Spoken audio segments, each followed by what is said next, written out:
नमस्कार दोस्तों, आप सभी का स्वागत करती हूँ एक बार फिर से मैं अपने channel mix and match station पर। और उम्मीद करती हूँ कि आप सब बहुत अच्छे होंगे, सुखी होंगे, स्वस्थ होंगे, अपने-अपने परिवार में व्यस्त होंगे।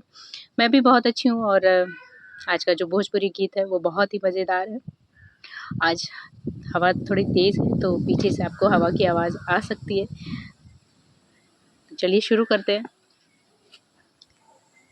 अब के लड़िकवा क बिगड़ी चलनिया हो, अब के लड़िकवा क बिगड़ी चलनिया, कलयुग के बलिहारी हाँ सिया राम के भजो। अब कलयुग के बलिहारी हाँ सिया राम के भजो।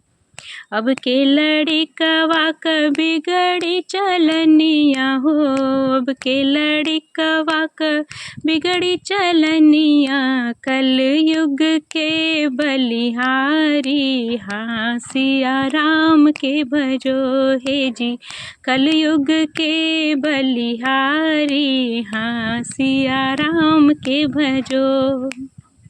बबुआ के माई बाबू भय दुश्मनवा हो, बबुआ के माई बाबू भय दुश्मनवा, मेहरी बई बड़ी प्यारी हाँ सिया राम के भजो।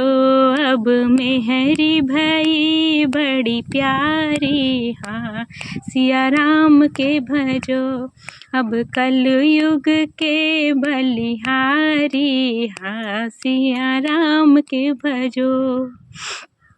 आई रे बुढ़ाई माई पानी बिन तरसे हो, आई रे बुढ़ाई माई पानी बिन तरसे, बेटवा बसे हैं ससुरारी हाँ सिया राम के भजो। अब बेटवा बसे हैं ससुरारी हाँ सिया राम के भजो। अब कल युग के बलिहारी हाँ सिया राम के भजो।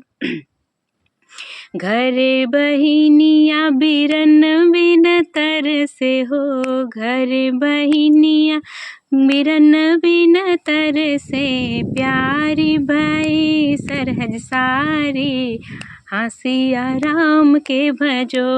अब प्यारी भई सरहज सारी हाँ सिया राम के भजो। अब कलयुग के बलिहारी हाँ सिया राम के भजो। माई के चरनिया कबहू न छुअले हो, माई के चरनिया बाबू कबहू न छुअले, सासू जी के भाई ने पुजारी हाँ सिया राम के भजो।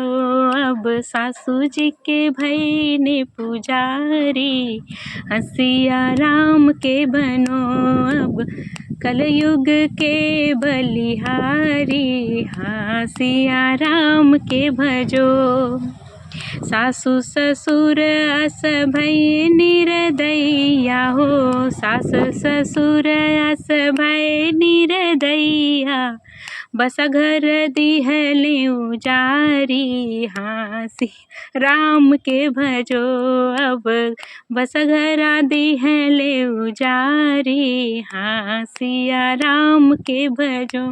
अब कलयुग के बलिहारी हाँ सिया राम के भजो। ऐसन लड़िकवा जौने घर जनमे हो, ऐसन लड़िकवा जौने घर जनमे, दिहले सोढ़ी उपारी हाँ सिया राम के भजो। अब दिहले सोढ़ी उपारी हाँ सिया राम के भजो। अब कलयुग के बलिहारी हाँ सिया राम के भजो। अब के लड़िकवा क बिगड़े चलनिया हो, अब के लड़िकवा क बिगड़े चलनिया, कलयुग के बलिहारी, हाँ सिया राम के भजो हे जी, कलयुग के बलिहारी, हाँ सिया राम के भजो। तो ये था गीत, मुझे तो बहुत अच्छा लगा और उम्मीद करती हूँ कि आप लोग भी इसे पसंद करेंगे। अगर अच्छा लगता है तो प्लीज़ मेरे चैनल को सब्सक्राइब करें, लाइक शेयर ज़रूर करें। मिलते हैं नए वीडियो नए गीत के साथ, तब तक के लिए नमस्कार, धन्यवाद।